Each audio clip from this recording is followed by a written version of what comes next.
Alien Warlord finds human Maid feeding his baby. What happened next was unexpected. The sonic scrubber trembled in Rena's pale hands as another explosion echoed across the crimson sky of Zalthar Prime. Through the towering crystal windows of Warlord Dravik's palace, she could see the twisted metal remains of what used to be the human settlement on the valley floor. Now nothing more than smoking rubble and a reminder of what happened when you crossed the galaxy's most feared conqueror. "Keep your head down, keep your mouth shut, and maybe you'll live another day," she whispered to herself, the same mantra her grandmother had taught her before the Zaltharian Empire swept through Earth's colonies like a plague 23 years ago. Rena had been only 5 when the ships came, massive, organic-looking vessels that seemed to breathe as they hovered over New Detroit. She barely remembered her parents' faces now, but she'd never forget the sound of their screams as Dravik's forces dragged them away. The lucky ones died quick. The rest became slaves scattered across 100 worlds to serve alien masters who saw humans as nothing more than useful pets. Now, at 28, Rena was one of the few humans working inside the Obsidian Palace itself, a dubious honor that came with silk quarters instead of dirt floors, but also meant she was close enough to witness horrors that would haunt weaker minds. She'd learned to become invisible, moving through the shadowy corridors like a ghost, cleaning and organizing while the real inhabitants of this place, beings with scales that shifted color with their moods and eyes like liquid mercury, plotted the conquest of entire star systems. The palace was a living nightmare of alien architecture.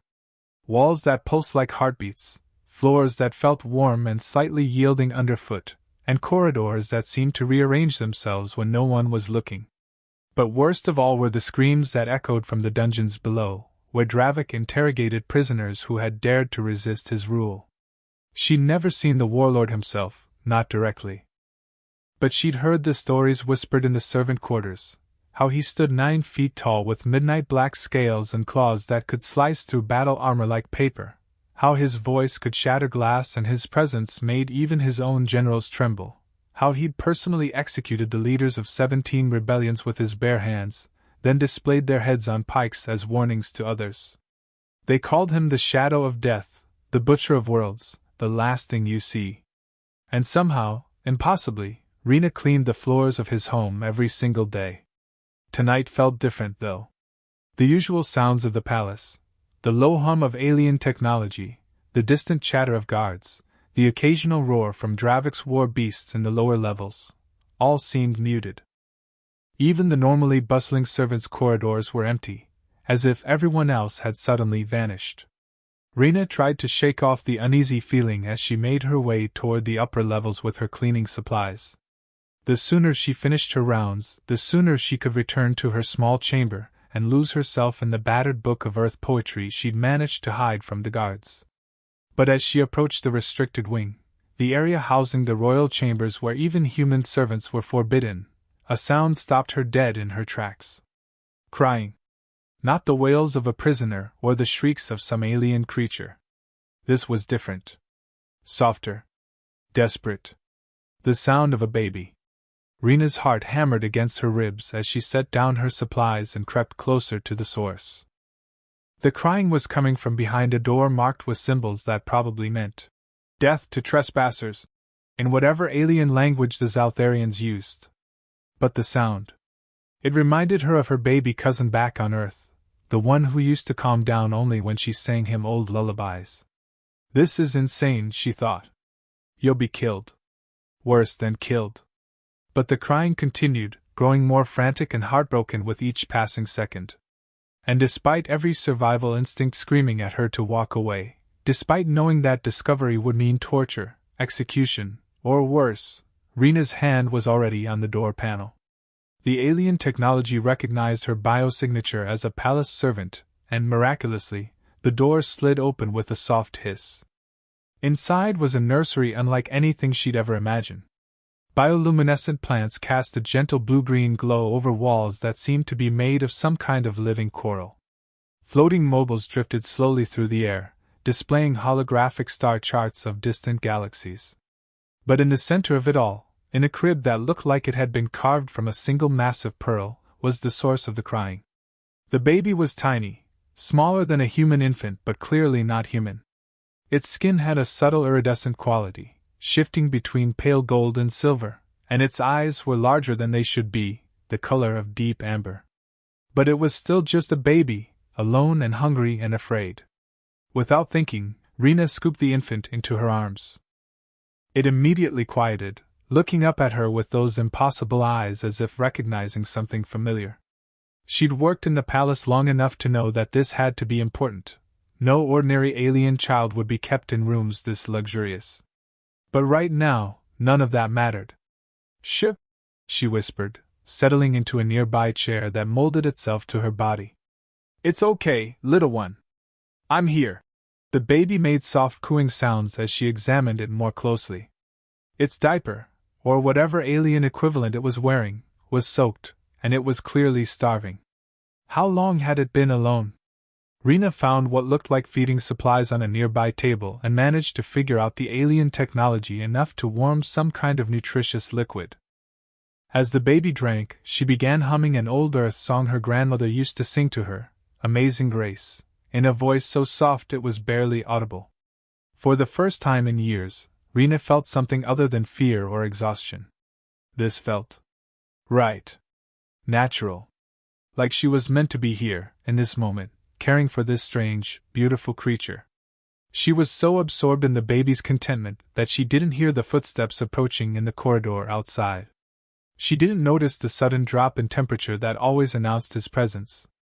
She didn't realize that she was no longer alone until a shadow fell across the nursery floor, and a voice like controlled thunder spoke from the doorway. "What are you doing?" Rena's blood turned to ice. The voice that had spoken from the shadows wasn't just any voice, it was the voice. The one that had condemned entire planets, that had ordered the deaths of millions, that haunted the nightmares of every human slave in the galaxy. Warlord Dravik. The feeding bottle slipped from her nerveless fingers, clattering to the floor as she slowly turned to face her doom. But nothing, not the stories, not the holographic broadcasts, not her most terrifying nightmares, had prepared her for the reality of him. He filled the entire doorway, his massive frame silhouetted against the corridor lights. 9 feet of pure predator, covered in scales that seemed to absorb light rather than reflect it. His face was angular and sharp, with high cheekbones and a jaw that could crush bone.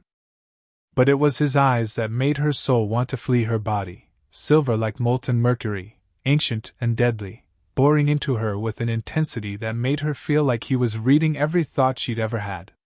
This was the being who had personally led the charge on Earth's moon colonies. Who had watched cities burn and felt nothing. Who killed with the casual indifference of someone swatting insects. Rena clutched the baby closer to her chest, her entire body shaking. "Please," she whispered, the word coming out as barely a breath. "Please, I asked you a question." His voice was quieter now, but somehow that made it more terrifying. Each word was precisely enunciated, carrying the weight of absolute authority. "What are you doing in here?" The baby in her arms made a soft, gurgling sound and reached up with one tiny hand, its fingers curling around a strand of her blonde hair. The simple, innocent gesture gave Rena a sudden burst of courage, or maybe desperation. "He was crying," she said, forcing herself to meet those terrible silver eyes. "He was alone and crying, and I couldn't just leave him." Something flickered across Dravik's face, too quick to identify, gone before she could process it.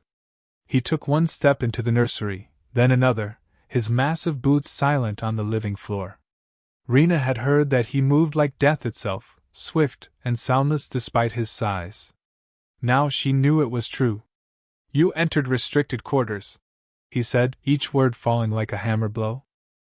"You touched royal property without permission.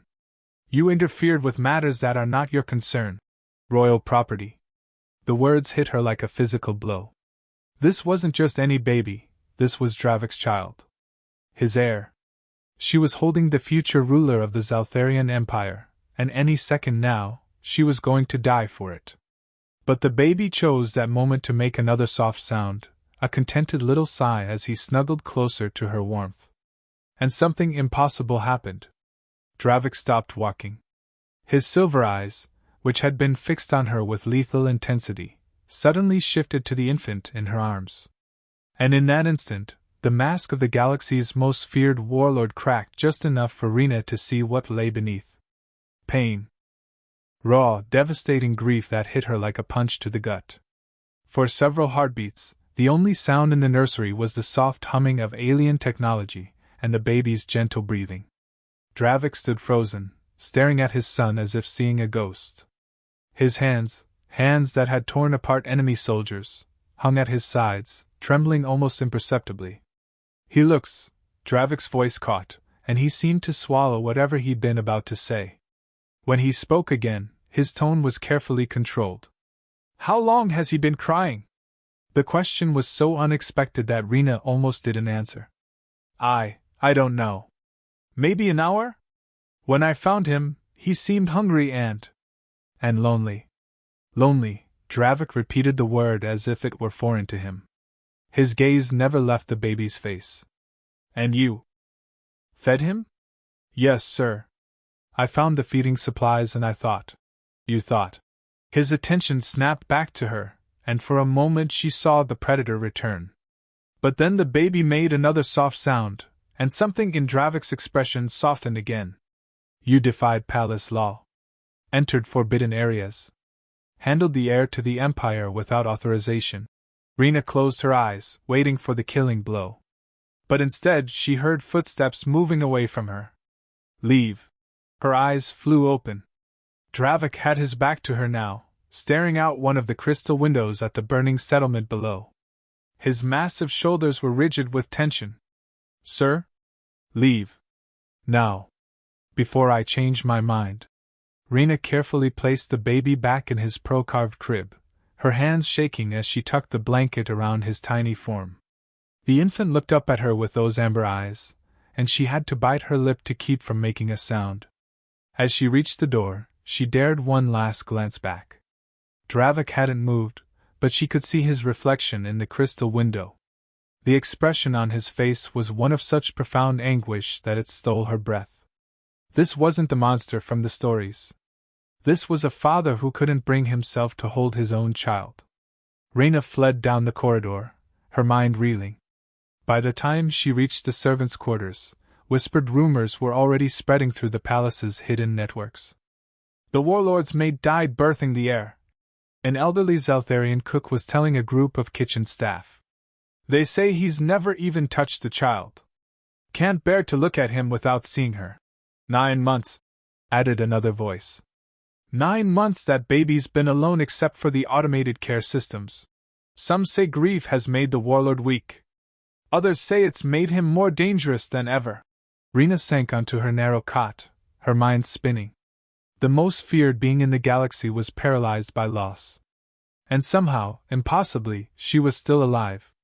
But something told her this was only the beginning. Dawn on Zalthar Prime came in shades of amber and violet, the twin suns casting long shadows through Rena's small window.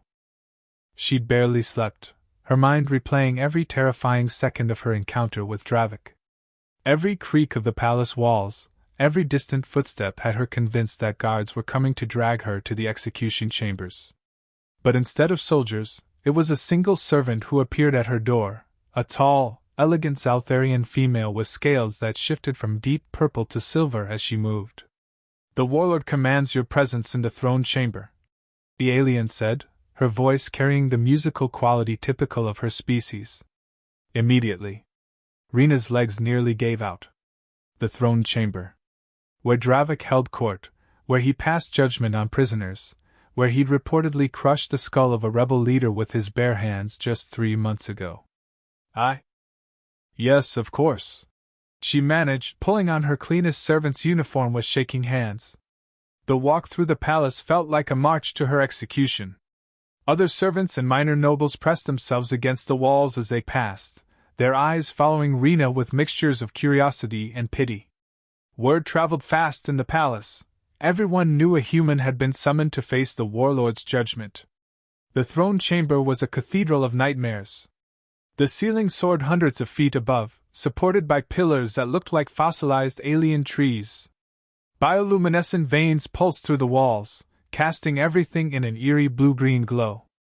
And at the far end, On a dais carved from what appeared to be a single massive crystal, sat the obsidian throne. Dravik looked even more imposing here in his seat of power. He wore ceremonial armor that seemed to be forged from the same dark material as his scales, and a cape that rippled like liquid shadow. His silver eyes tracked her approach with predatory focus as she forced herself to walk the seemingly endless length of the chamber. When she reached the base of the dais, Rena dropped to her knees, pressing her forehead to the cold floor. Around the edges of the chamber, she could sense dozens of Zaltharian nobles and military officers watching, waiting to see what creative execution their warlord had planned for the insolent human. Rise! The command echoed through the chamber with the force of a thunderclap. Rena struggled to her feet, her legs barely supporting her weight. You entered my son's chamber without permission, Dravik said, his voice carrying to every corner of the vast space. You handled the heir to the Empire. You fed him. You sang to him. Murmurs rippled through the assembled aliens. Some sounded shocked, others disgusted. A few carried notes of amusement, as if they were anticipating an entertaining death. Yes, sir, Rena whispered, though she wasn't sure if her voice carried far enough for him to hear. In doing so, you violated 17 different palace laws. The punishment for any one of these violations is death. The chamber fell silent except for the pulse of the bioluminescent walls. Rena closed her eyes and tried to think of her grandmother's face, something peaceful to focus on in her final moments. However, Dravik continued, and Rena's eyes snapped open in shock. The infant showed signs of contentment in your presence that he has not displayed with any of the automated care systems. What was happening? This wasn't how executions worked. This wasn't how Dravik worked. The Warlord stood, his massive form rising from the throne like a mountain coming to life. When he spoke again, his voice was quieter but somehow carried even more authority. You will serve as primary caretaker to the heir. You will tend to his needs, ensure his health and development, and report any concerns directly to me. You will be given quarters adjacent to the nursery and access to whatever resources you require. The chamber erupted in shocked whispers. Rena felt the world tilt around her, sure she'd heard wrong. Sir, I don't understand. The role carries significant responsibility, Dravik continued as if she hadn't spoken. The heir's safety will be your priority above all else. Failure will result in consequences far more creative than simple death. Despite the threat, Rena found herself nodding. Yes, sir. Thank you, sir. Something flickered in those silver eyes, too quick to interpret. You are dismissed. Report to the nursery within the hour. As Rena turned to leave, moving through the sea of staring alien faces, she heard Dravik's voice one final time. And human. The child's name is Kale. The name hit her like a physical blow. In all the whispered conversations she'd overheard, no one had ever mentioned that the heir had a name. She'd assumed, like everyone else, that Dravik had never bothered to give his son one. But he had. Kale. It was beautiful. Over the following days, Rena settled into her new role with a mixture of terror and unexpected joy. Her new quarters were luxurious by human standards, a full bedroom, sitting area, and private bathroom, all connected to the nursery through a discreet door. But more importantly, she was with Kale. The baby was remarkable. Despite being only 9 months old, he was incredibly alert and responsive. His amber eyes seemed to track everything, and he'd already started making sounds that might become words. When Rena sang to him, he would go completely still, listening with an intensity that reminded her uncomfortably of his father. And speaking of Dravik, that was the strangest part of all. He came to the nursery every day, always at different times, never announcing himself. Rena would suddenly feel that familiar chill in the air and turn to find him standing in the doorway, motionless as a statue. He never entered the room fully, never came close enough to touch his son. He just watched. Sometimes she would catch him staring at Kale with an expression of such raw longing it made her chest ache. Other times, when the baby laughed or reached toward the door where his father stood, she saw something like panic flash across Dravik's features before he vanished back into the shadows. He's afraid, she realized one evening as she rocked Kale to sleep. The most powerful being in the galaxy is terrified of a 9-month-old baby. But not just any baby. His baby. The last connection to whatever he'd lost.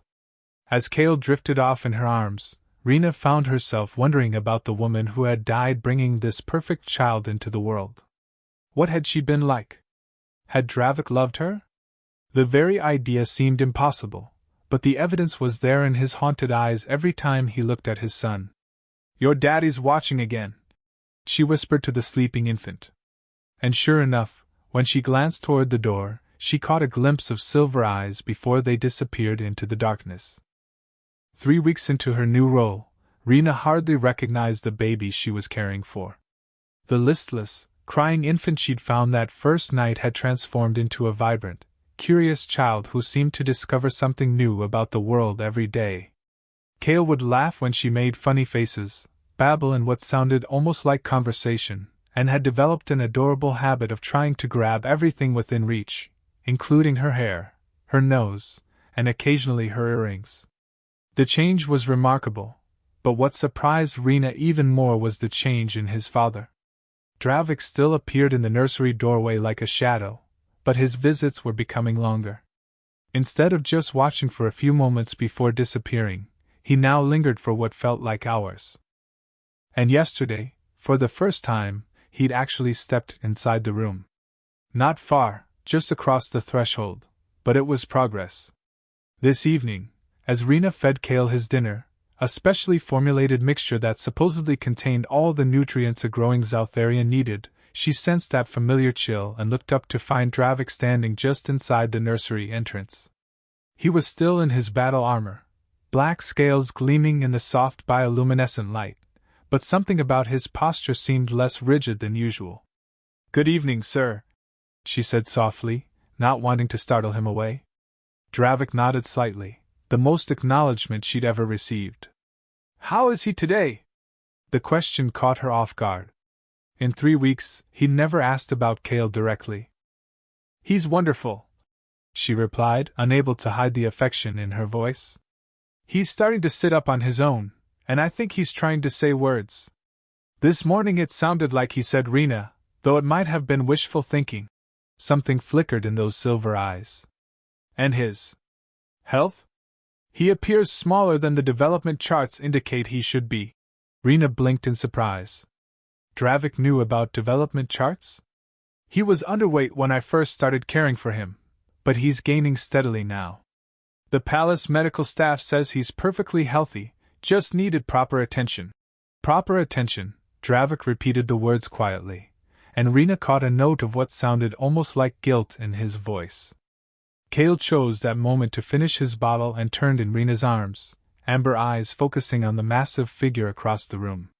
Instead of being frightened or shy, the baby broke into a delighted smile and made excited babbling sounds. "He recognizes you," Rena said gently. "He always gets excited when you're here." Dravik went very still. "He recognizes me? Of course he does. You're his father." The words seemed to hit Dravik like a physical blow. He took a half-step backward, his hands clenching into fists at his sides. But then Kale made another happy sound and reached toward him with both tiny hands, fingers grasping at the air. "He wants you to come closer," Rena whispered. "I cannot," the words came out harsh, pained.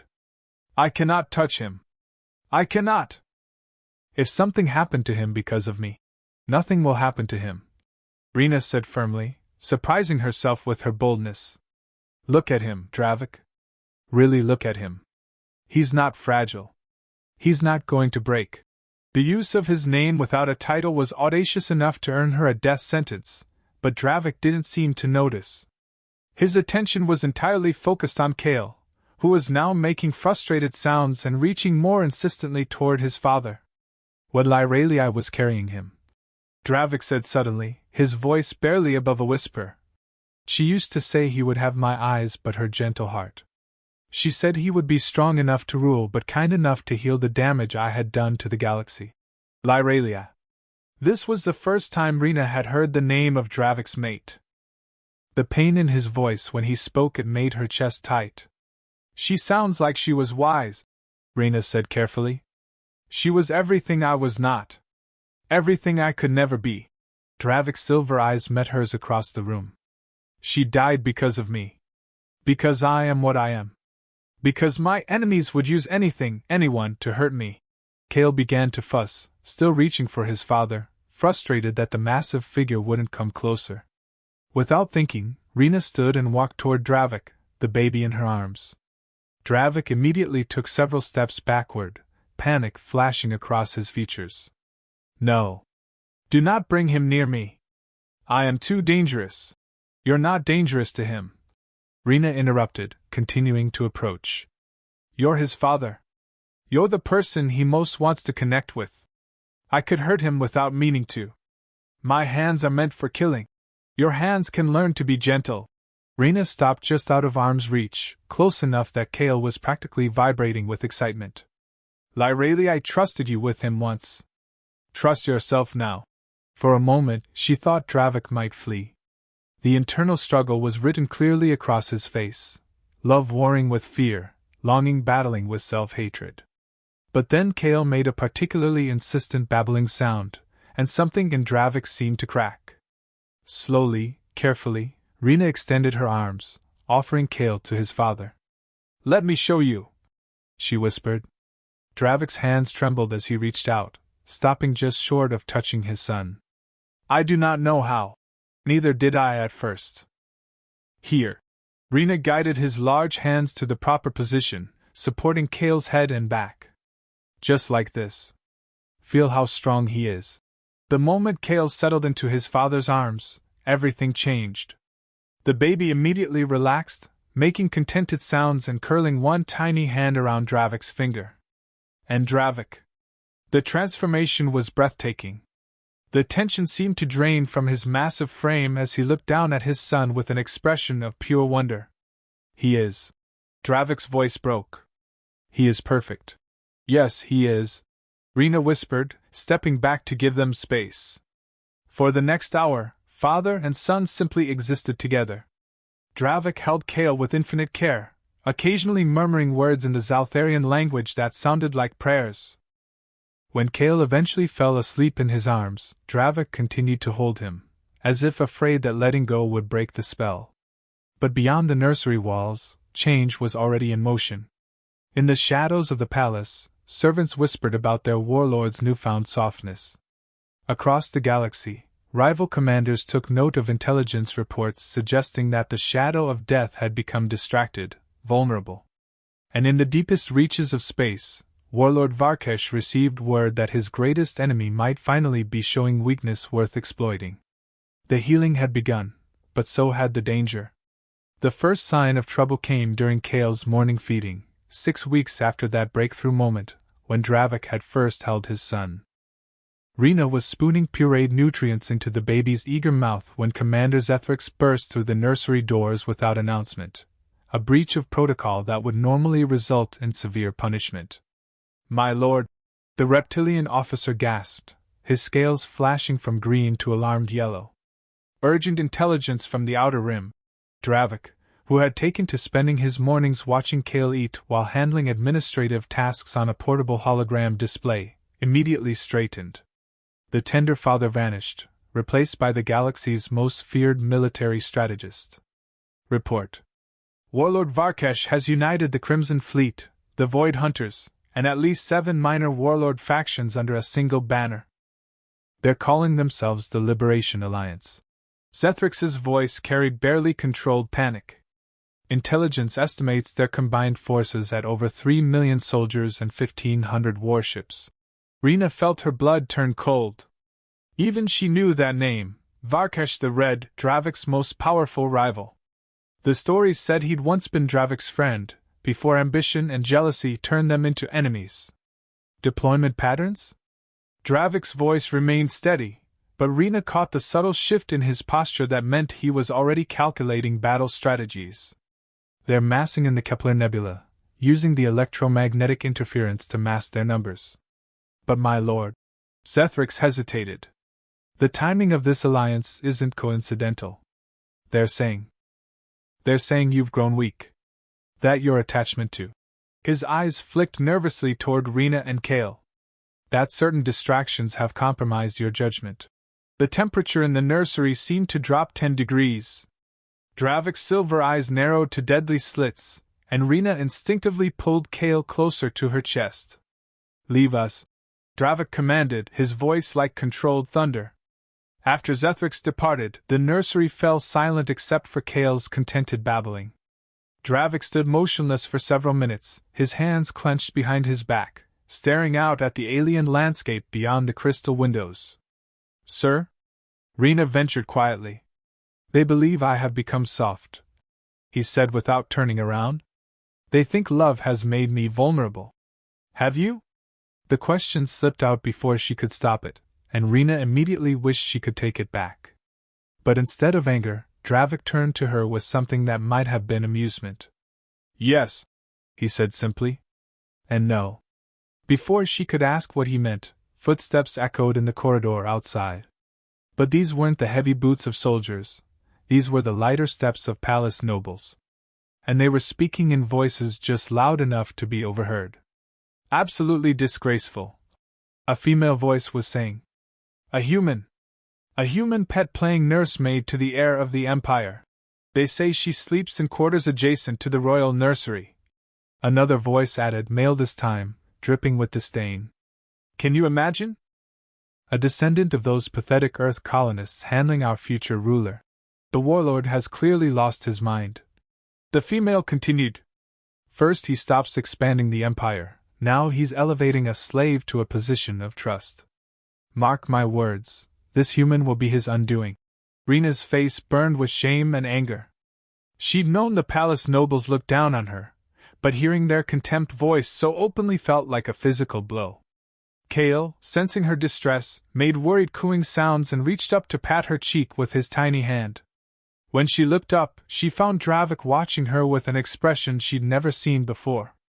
His silver eyes blazed with a fury so cold and absolute that it made her earlier fear of him seem like a child's nightmare. But the rage wasn't directed at her. They dare, he said in a voice barely above a whisper. They dare question my judgment. They dare insult someone under my protection. Dravik, it's okay. No, the word cracked through the air like a whip. It is not okay. You have shown my son more care and devotion than any of those parasites have ever shown anyone.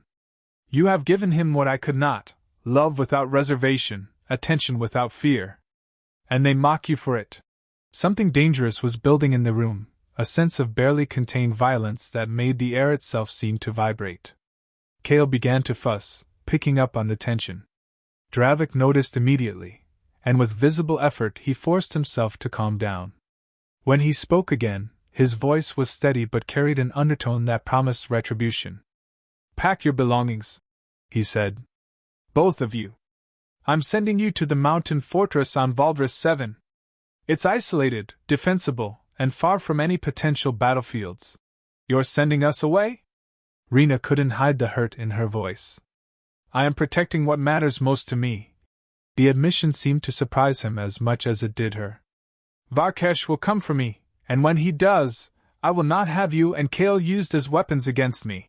But what about you? What if? I have fought 1,000 battles, Rena. I have conquered star systems and brought entire civilizations to their knees. But I have never had something worth truly fighting for. His silver eyes met hers, and she saw something in them that made her heart race. Now I do. The implications of his words hung in the air between them like a charged storm. Rena found herself struggling with emotions she didn't want to examine too closely. This was Dravik, the destroyer of worlds, the monster from her nightmares. But he was also the father who held his son with infinite gentleness, who had protected her from the cruelty of his own nobles, who was preparing to go to war to keep them safe. When do we leave? She asked quietly. Tonight. I've already arranged for a stealth transport and a full security detail. The fortress is stocked with everything you'll need, and I've handpicked the guards. All of them have sworn personal loyalty to me. As if summoned by their conversation, Kale began to babble excitedly, reaching toward his father. Dravik moved to take him, the motion now natural after weeks of practice. The sight of the galaxy's most feared warlord cradling his infant son with such obvious love made Rena's chest ache with feelings she couldn't name. "How long will we be there?" she asked. Dravik's expression darkened.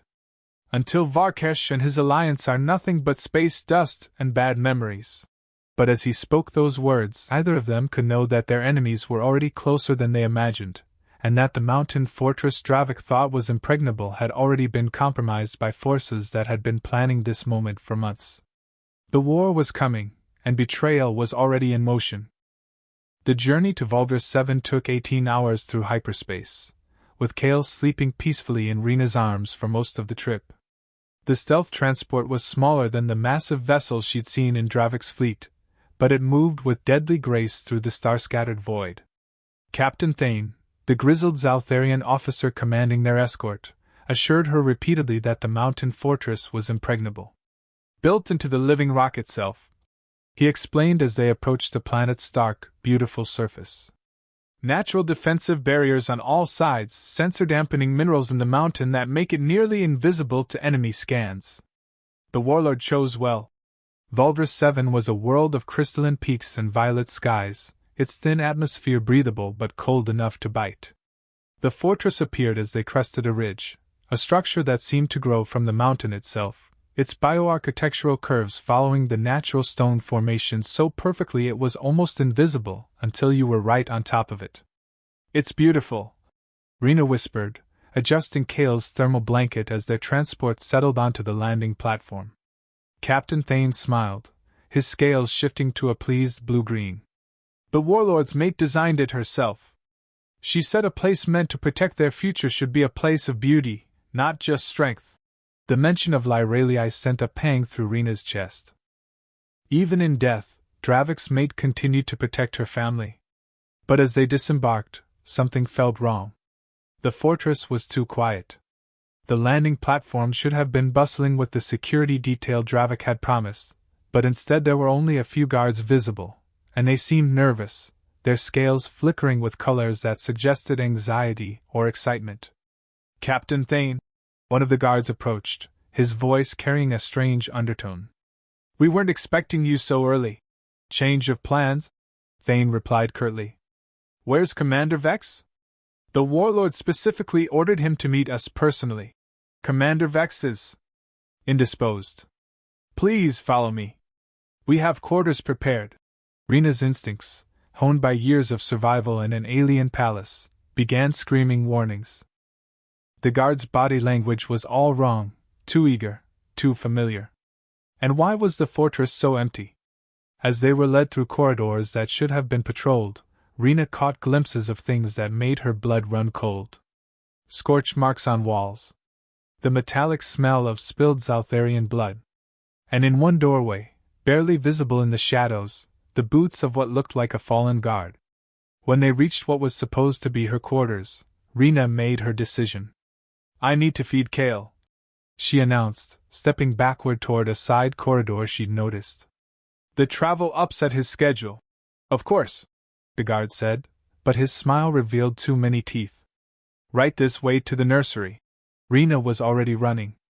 She sprinted down the side corridor, Kale pressed protectively against her chest, the baby's startled cry echoing off the stone walls. Behind her, she heard Captain Thane's roar of rage and the distinctive whine of energy weapons powering up. "Find the human!" a voice shouted, not Zaltharian, but something else. "Varkesh's forces. The Red Warlord wants her and the heir alive!"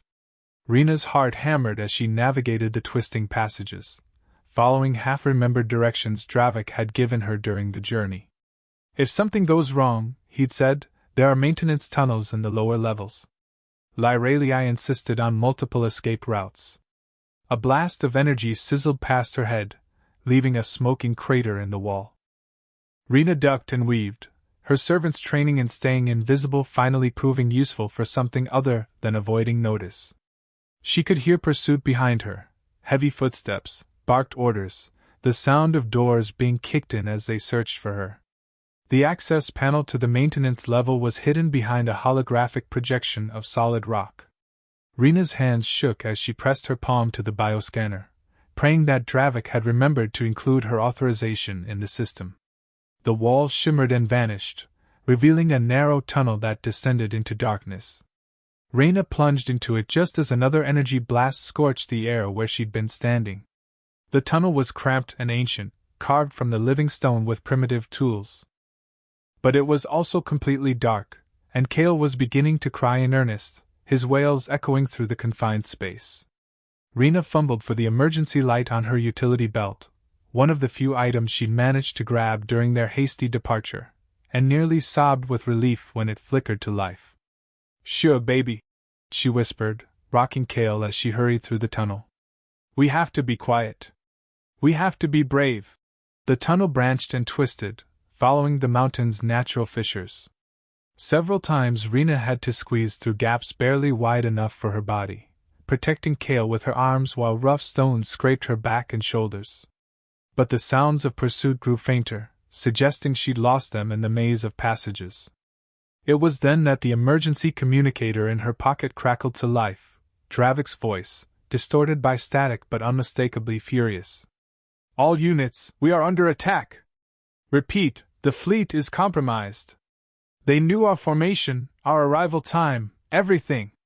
The transmission dissolved into interference, then cleared briefly. "Someone in the high command sold us out. Trust no one except." The signal died completely. Rena sank against the tunnel wall, clutching Kale to her chest as the full horror of the situation hit her. It wasn't just the fortress that had been compromised. Someone close to Dravik, someone with access to his most secret plans, had betrayed them all. The enemy had known exactly when and where to strike. A new sound reached her through the stone, the distant rumble of spacecraft engines. Lots of them. Varkesh's forces weren't just occupying the fortress, they were turning it into a base of operations. "We can't stay here," she whispered to Kale, who had finally quieted in her arms. "We have to get to the surface, find a way to warn your father." But as she resumed her journey through the tunnels, Rena realized something that both terrified and amazed her. For the first time in her life, she wasn't just running and hiding. She was fighting back. Every step she took away from their enemies, every moment she kept Kale safe, was an act of defiance against forces that wanted to use them as weapons. She was no longer just a servant trying to survive. She was a mother protecting her child. And she would kill anyone who tried to take him from her. Rena emerged from the maintenance tunnels onto a rocky outcropping just as Valdris Seven's pale sun began to rise over the crystalline peaks. The sight that greeted her made her stomach lurch. The sky was filled with warships bearing Varkesh's crimson insignia, their hulls gleaming like drops of blood against the violet dawn. Kale had fallen asleep during their underground journey, exhausted by the trauma and stress. Rena held him close as she picked her way across the treacherous mountain face, looking for any kind of shelter or communication array that might let her warn Dravik about the trap. But she was too late. Well, the little human pet." The voice came from behind her, smooth and cultured with an undertone of barely controlled violence. Rena spun around to find herself facing a creature from her worst nightmares, Warlord Varkesh the Red. He was nearly as tall as Dravik but built differently, leaner and more predatory.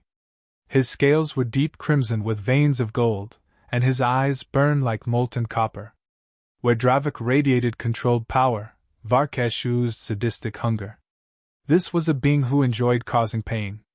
"You've led us quite a chase," Varkesh said, stepping closer with fluid grace.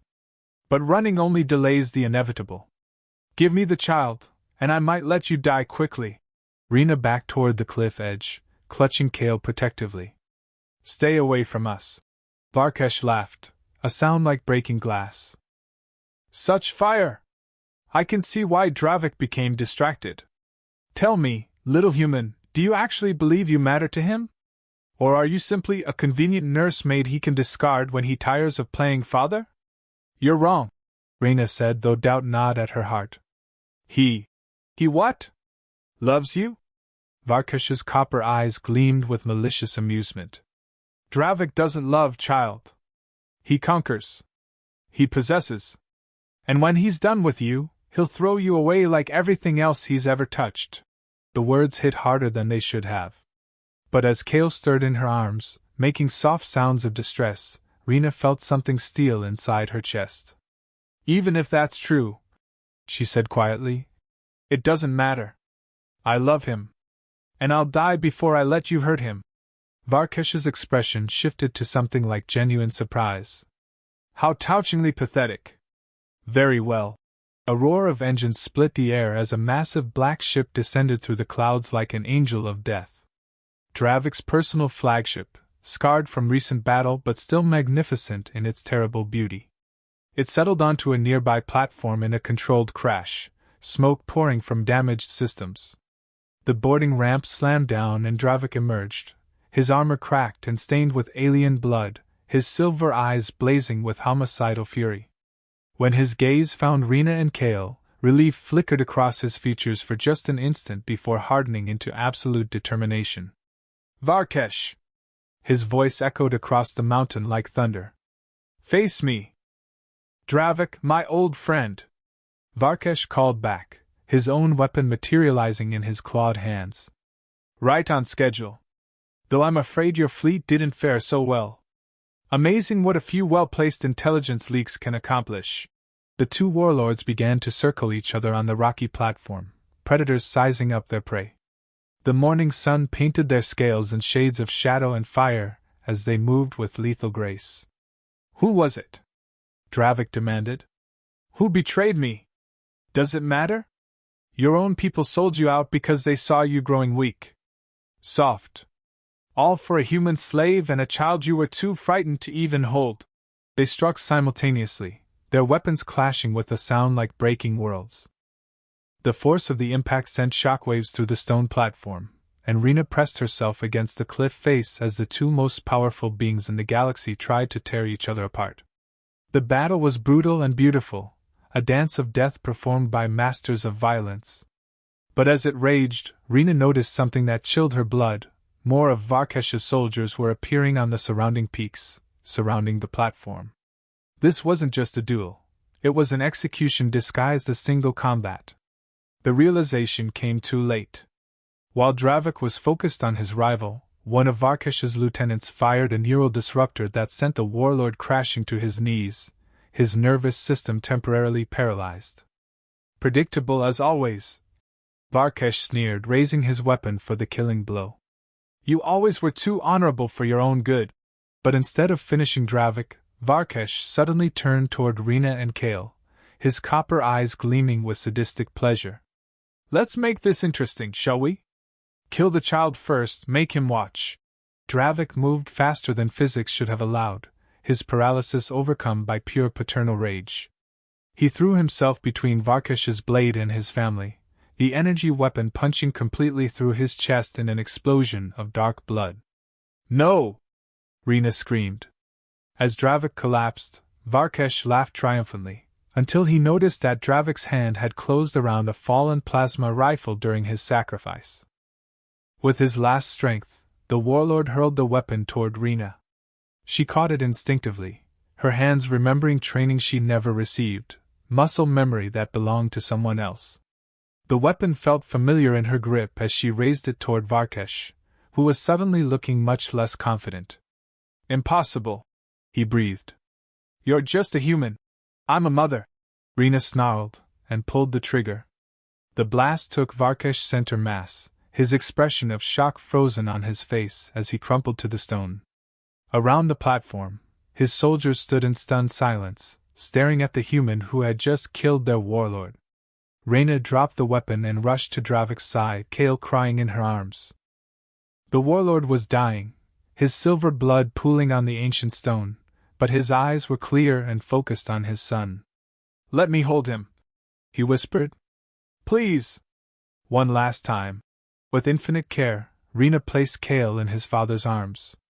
The baby immediately quieted, tiny hands reaching up to touch Dravik's face.